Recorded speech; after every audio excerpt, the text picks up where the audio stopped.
You actually expect these people to believe that I never went to law school at all, and yet still somehow managed to convince the smartest lawyers in the world to make me their youngest partner ever. Time's up. Pencils down. Excuse me. Do I know you from somewhere? I don't think so. A pretty good memory for faces. Uh-huh. So do I. Oops, sorry. I got it.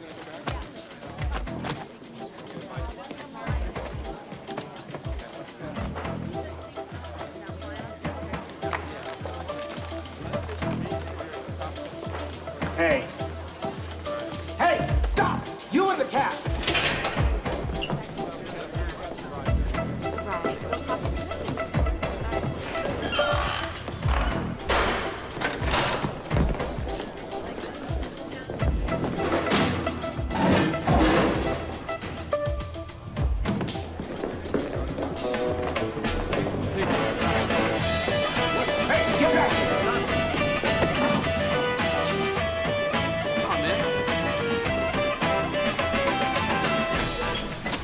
What did you get me? I said I was gonna get you a 158. I told you I wanted a 175. And I told you only 1 out of 100 people can score that. You're a B- student, you got 1,000 on your SATs. If I get you a 175, they'll know you cheated. So only a genius loser can get a 175? Actually, no, I would get a 180. I can have my money, please?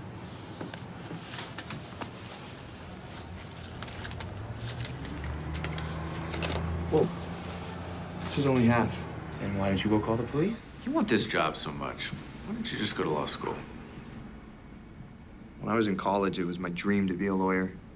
I needed some money, and Trevor convinced me to memorize this math test and sell it. Turns out we sold it to the dean's daughter. I lost my scholarship, I got kicked out of school, I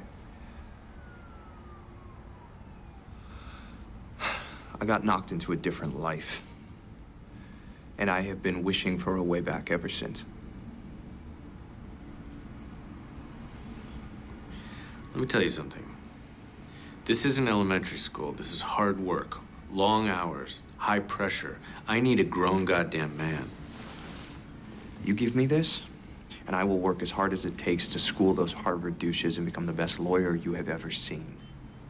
I'm inclined to give you a shot, but what if I decide to go another way? I'd say that's fair. And sometimes I like to hang out with people who aren't that bright, you know, just to see how the other half lives. Move over. I'm emailing the firm. I just found our next associate. How many U.S. Wait. That's not fair. You didn't even finish the question. And yet it's right. The question was going to be how many U.S. presidents have attended Harvard. You want names? No, we get it. Final round. Ross ahead by 1 question each. Points are double. Double because he wants to keep you in the game, Seth. Bring it on, Ross. I bleed crimson. Oh, venomous banter. This is adorable. I love it. Ross, square pizza. Where do you get it? Are you kidding? Any self-respecting Harvard alumnus would know the answer to that. Late night studying, you want square pizza, where do you go? You know, I'm more of a burger guy. I study better on protein. And that's pathetic. It's Pinocchio's. I answer mine. I win. Yeah, I know. How many current U.S. Supreme Court justices are from our alma mater? 5.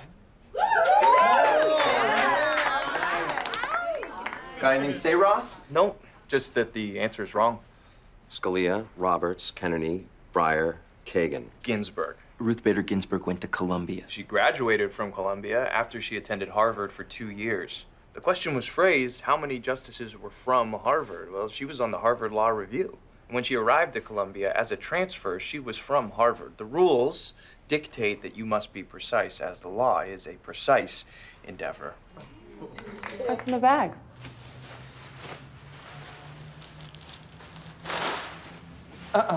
Hey, what are you doing?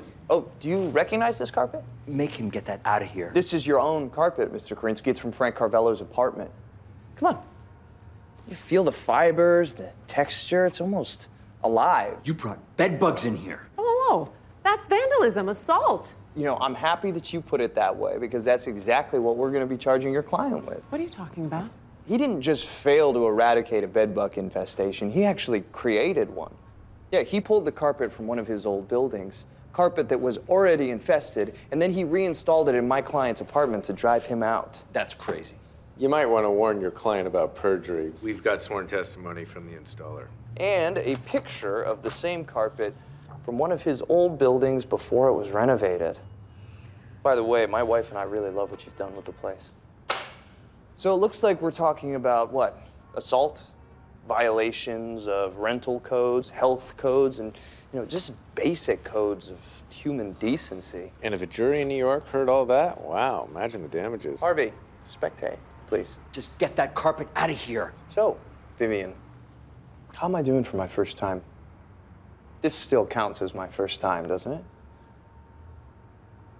Now, let's talk about how much this is gonna cost you. What are you gonna do? As a matter of fact, I'm gonna play the woman, not the case. You say you expected to be passed over for a promotion, correct? yes. And yet you applied 3 times, Yes. and you were never promoted. As I said, yes. And when Nora Janess was promoted, you wrote scathing emails to the rest of your coworkers in response. Not scathing. The intent was to be funny. Oh, right. You like to be funny. Who doesn't like to laugh? Someone whose reputation has been ruined? Objection. Just a thought. He's testifying. Sustained. Mr. Ross, questions. I'm sorry, Your Honor. Forgive me. I was just trying to be funny.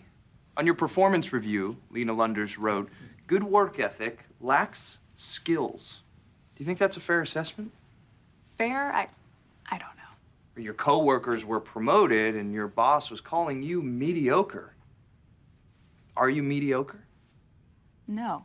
So then why haven't you been promoted? I don't know.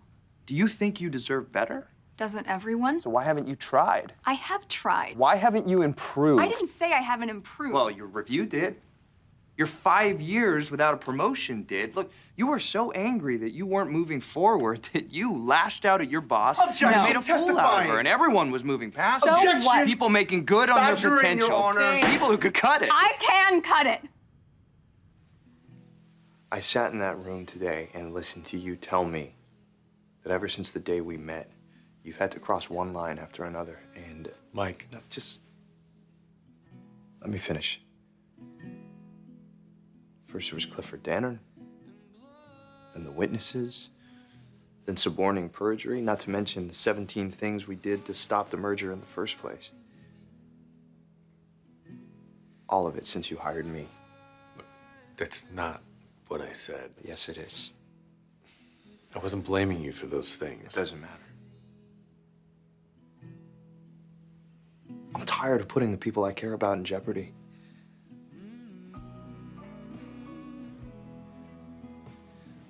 I called Jonathan Sidwell this afternoon.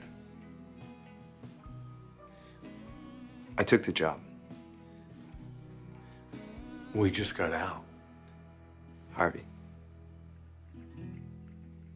you gave me permission to point the finger at you.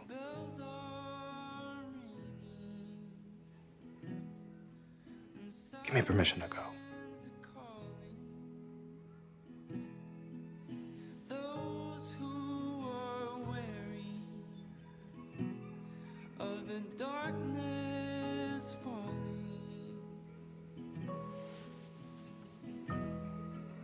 This again. Excuse me? You heard me. I've seen this movie before. And the reason it keeps rerunning is because every time I think I'm done with you, you and your dirty little secret rear your ugly heads. You know what, Jessica? I have had it up to here with you saying that this is my dirty little secret. You could have fired me when you found out, and you didn't. No, you decided to keep me around because you were more concerned with beating Daniel Hardman and keeping your power. And then you kept me around because you didn't want to lose Harvey. And then you wanted to use my secret to beat Harvey. And then again, and again, and again. So please, Jessica, why don't you tell me, when the hell does this become your dirty little secret?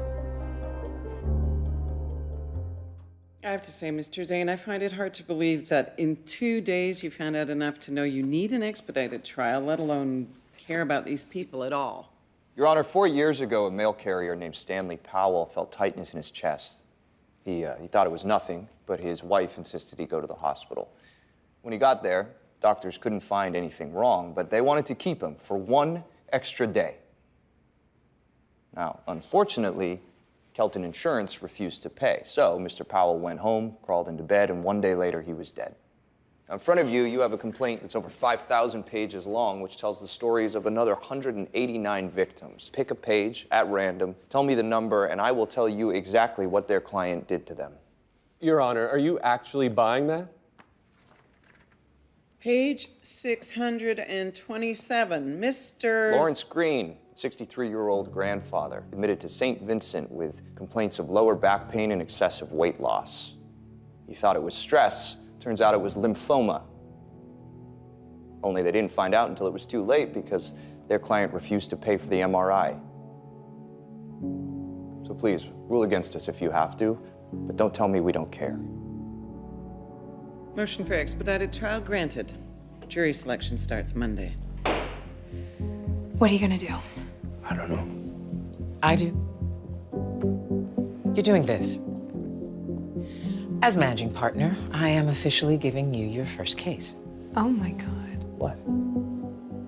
It's tradition that the managing partner give all new junior partners their first case. Is that what this is? Yes, it is. Congratulations, Mike. It may not be what I wanted, but I really did mean it when I said you deserve it. Thank you, Jessica.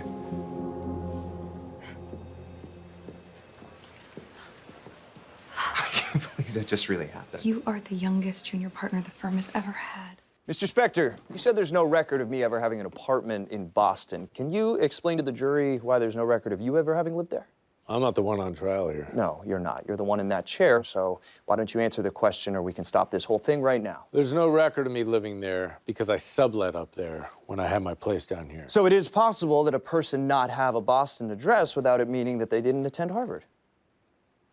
Great. Thank you so much. This witness is excused. What exactly is your reason for not having an address up there? Unless you're too afraid to answer my questions. No, I'm not afraid of you at all.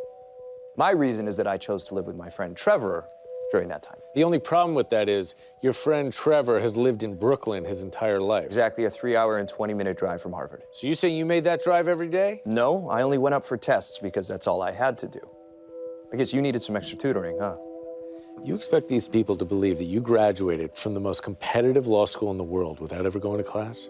See, that's funny because you actually expect these people to believe that I never went to law school at all and yet still somehow managed to convince the smartest lawyers in the world to make me their youngest partner ever. Whose story is looking more far-fetched now? Oh, no answer? Great. No more questions, Your Honor. Louis. It's not your fault. That statement was my idea. I went to Gordon with it in the first place, and we could pretend that it's not what got us here, but it is. Well, right now, I'm less concerned with what got us here than what's going to get us out. You have an idea? I do. They want us to offer them partnerships here. So what if we do that, but we also ask Zane to come over and to bring enough people so that we can outvote them? Zane would never go for it. We've asked him 1,000 times. Have we ever asked him right after Rand and Calder cut his legs out? What about Harvey? He comes back to find out we merged. He trusted us enough to take care of this. If this is what we have to do, then this is what we have to do. You make sure they get the offer in the morning. Leave the rest to me.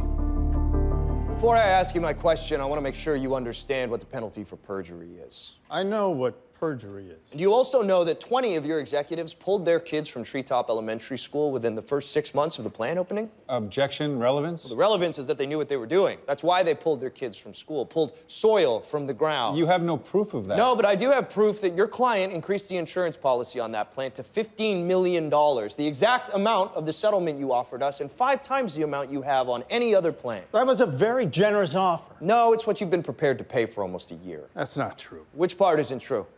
The insurance policy? Because I have that right here. Objection, badgering. Overruled. Mr. Evans, I am asking you, under oath, why is one plant insured for so much more than all the others? I'm not in charge of our insurance policies. Your name's on the policy, isn't that right? I remind you, Mr. Evans, you're under oath. I'd like a moment with my client. And I'd like him to answer the goddamn question. The witness will answer the question. Why so much insurance? What do you want me to say? I want you to admit that you knew the plant was toxic and you covered it up. All right, we knew. We took precautions, but they didn't work. And the plant was already open, so we offered to make things right. What else do you want? What I want is for those kids to have never gotten sick in the first place. But that's not gonna happen now, thanks to you. Mike, what are you doing here? I didn't think I'd see you till my first day. Well, I'll tell you what I'm doing here. You may be moving to Seattle, but you don't have a job yet. I get it. You want to interview me? Well, I don't see another way around it. Otherwise, how am I gonna know what I'm getting? You want to know what you're getting? You're getting a guy who doesn't like to hang out with people that aren't that bright. You know, just to see how the other half lives. All right, well, let me tell you something. This isn't elementary school. This is high pressure, long hours. I need a grown goddamn man. Well, I see you've got a Barbary legal handbook there. Oh, this whole thing? Go ahead. Open it. Any page. Ask me anything. You really want to keep going with this? Fuck no, I won't know a thing. Well, did you at least bring a briefcase full of wheat? No, but I know a guy. Coffee cart. You got it. You're hired. See the mommy won't stay.